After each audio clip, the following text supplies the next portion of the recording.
Olá, o meu nome é Hugo Cunha Lança e hoje serei o vosso anfitrião numa viagem pelo mundo do ato de comércio objetivo. E começo com Van Gogh, porque este quadro foi pintado na altura em que surgiu o Código Comercial Português, que ainda hoje está em vigor e que é a nossa base de trabalho para compreender qual o conceito de ato de comércio. Diz-nos o Código Comercial que a lei comercial rege os atos de comércio, sejam ou não comerciantes as pessoas que nele intervêm. Não é, portanto, um código subjetivista, como aquele que o precedeu, é um código objetivista. Regula os atos de comércio. E na parte que nos importa, a primeira parte do artigo 2, define-nos o legislador que são atos de comércio todos aqueles que se acharem especialmente regulados neste código. Há aqui, se quiserem, iremos perceber um compromisso entre esta visão objetivista, no sentido em que a legislação comercial regula os atos de comércio objetivos, mas porque também há os atos de comércio subjetivos, há também ali uma concessão, se quiserem, ao subjetivismo. Mas, como vos disse, o nosso trabalho de hoje, aquilo que nos ocupa hoje, é procurar densificar o conceito de ato de comércio objetivo. E, já o disse e repito-me agora, são todos aqueles que estão previstos no Código, pelo que o nosso trabalho é, tal como nesta imagem, andarmos a indagar no Código quais são os atos de comércio neste previstos.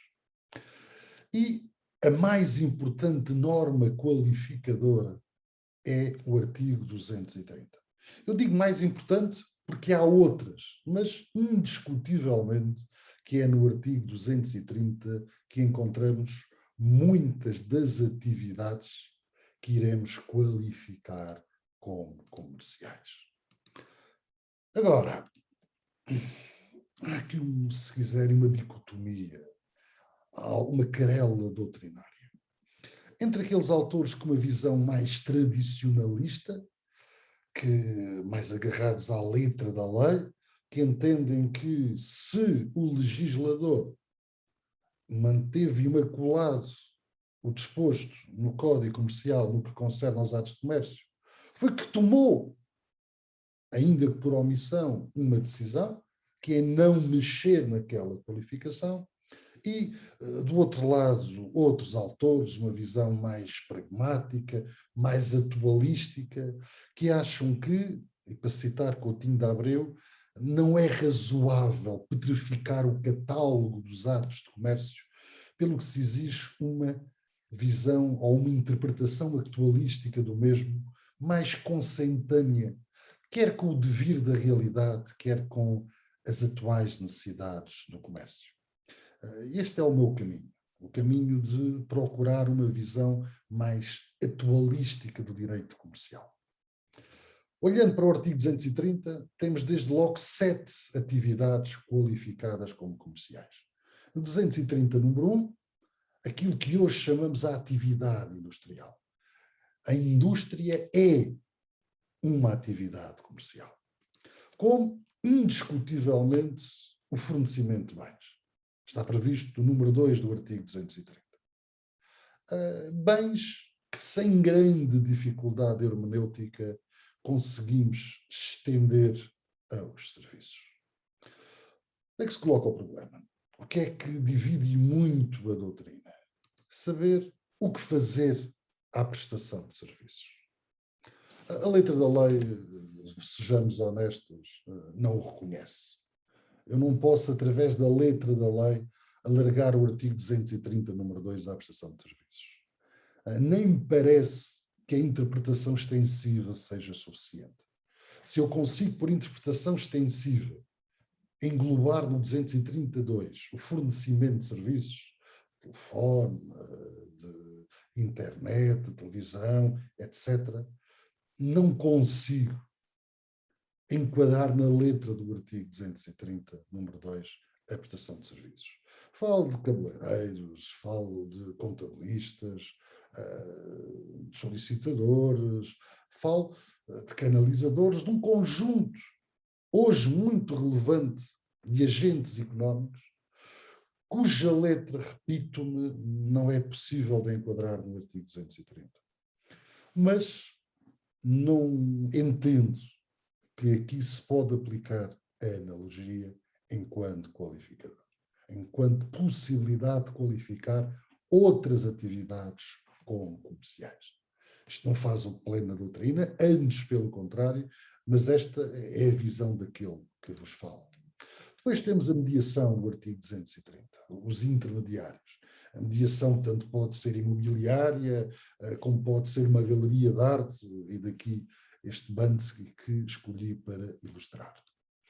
A exploração de espetáculos públicos, seja eles quais forem, mesmo aqueles que chocam parte de nós, desde que não infrinjam normas legais, aqueles que se propuserem a realizar concertos, espetáculos de circo, atividades esportivas, atividades culturais, estão incluídos no artigo 230, número 4.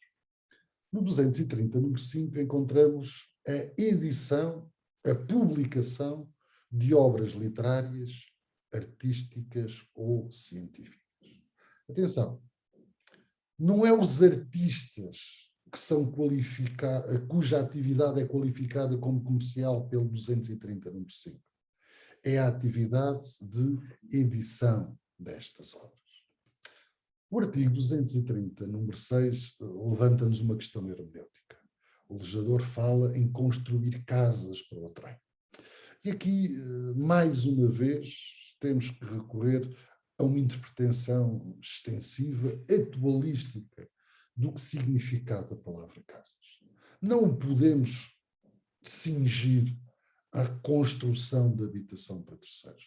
Eu acho que a melhor interpretação do artigo 230, número 6, é exatamente aquela que considera que toda a construção para terceiros, seja de habitações, centros comerciais, pontes, autoestradas, estádios, ou seja, o contrato de empreitada, está regulada essa atividade no artigo 230, número 6, pelo que deve qualificar-se também como comercial. No artigo 230, número 7, temos o transporte regular e permanente, por água ou por terra. É isso que diz o 230, número 7. Contrato de transporte. Aquele que transporta outras pessoas, transporta mercadorias, por água ou por terra. Porquê é que o legislador não incluiu o transporte aéreo? Por uma razão fácil de compreender. Porque em 1888 não havia transporte aéreo. Mas não faz sentido excluí-lo do leque da comercialidade. Pelo que, e aqui a doutrina é comum, há uma doutrina constante, devemos incluir o artigo, a atividade de transporte aéreo no artigo 230, no seu número 7. O que é que nem sempre a doutrina reconhece? É que o que nós estamos aqui a fazer não é interpretação extensiva. Porque eu não posso estender a letra da lei a algo que nunca teve na mente do legislador. O que eu estou é a considerar que o transporte aéreo é análogo ao transporte terrestre ou transporte marítimo, por isso é por analogia que eu vou incluir no artigo 230, número 7, transporte aéreo. Aqueles que muito se chocam com a analogia no artigo 230, número 2, secularmente têm entendido tranquilamente que se pode incluir o transporte aéreo no artigo 230, número 7, que é indiscutivelmente uma interpretação por analogia. Desconstruindo, temos a questão da indústria transformadora, os fornecimentos, agenciamento de negócios ou leilões, exploração de espetáculos públicos, contrato de edição, empreitar o transporte no artigo 230, número 7. O que nos suscita uma questão, aqui ilustrada neste conhecidíssimo Rembrandt. Então, e o comércio em sentido económico? Aquele que compra para vender. Aquilo que, a prioristicamente, seria o objeto fundamental do direito comercial. Não é uma atividade comercial. É. Está previsto no artigo 463. As compras de coisas móveis para revender em bruto ou trabalhado, depois do número 4, os imóveis. Ou seja, quem se dedica à compra para venda também pratica uma atividade comercial. Faço aqui, sublinho este ponto, para que o meu bom aluno nunca se esqueça que há outras normas qualificadoras para além do artigo 230. Não nos podemos cingir ao artigo 230. Aliás, basta percorrer um pouco o código para percebermos que o empréstimo, o penhor, o depósito, os seguros, o aluguer, a banca, os seguros, tudo isto encontramos também regulados no Código Comercial, pelo que também estas atividades se devem considerar atividades comerciais. Então, de todo o leque de atividades económicas, quais são aquelas que não estão reguladas no Código Comercial ou cuja comercialidade foi expressamente excluída pelo Código Comercial? Temos a agricultura. A agricultura, ainda que empresarial, não é uma atividade comercial. A agricultura lato sensu, o que inclui também a pecuária, por exemplo. O artesanato. O artesanato é outro exemplo típico de uma atividade que não é qualificada como comercial. O trabalho do artista. Os artistas não praticam atos de comércio, ainda que vendam depois as suas obras, mas esta atividade não é considerada comercial. Também as profissões liberais, cuja definição é cada vez mais complexa, mas historicamente sempre se entendeu que não é uma atividade qualificada como comercial. Em síntese, temos as exclusões da agricultura, do artesanato, dos artistas, dos profissionais liberais. Depois um conjunto de dúvidas. O caso da pesca, uma vez que nós temos um velhinho decreto-lei de 31 que nos diz que só são comerciais, ou só é comercial a pesca, quando a embarcação tiver mais de 20 pessoas, a extração mineira, a produção de energia, que se tem discutido na doutrina, mas não na prática, porque estas atividades têm sido recorrentemente consideradas comerciais. Só uma nota. Porquê este Lacroix? Porquê é que o legislador exclui a agricultura, ainda que empresarial, o artesanato, as próprias profissões liberais do leque da comercialidade?